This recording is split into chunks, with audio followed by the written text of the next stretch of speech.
Монгол улсын ерөнхийлөгчид Монгол ардын хувьсгалт намаас нэр дэвшигч нацгийн удвалд Монголын ээжүүд, эмэгтэйчүүд хариу захидал илгээжээ.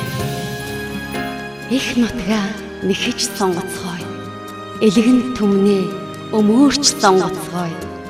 Газар шороогоо хамгаалж сонгоцгоё. Гам шиг дагуулсан улс төрөөс салж сонгоцгоё. Их орноо аварч сонгоцгоё. Ирээдүй хойчоо бодож сонгоцгоё. Эв нэгдлээ сахиж сонгоцгоё. Эхтэй бүхэн эгшиж сонгоцгоё.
Монгол хүн бүр ээлжтэй.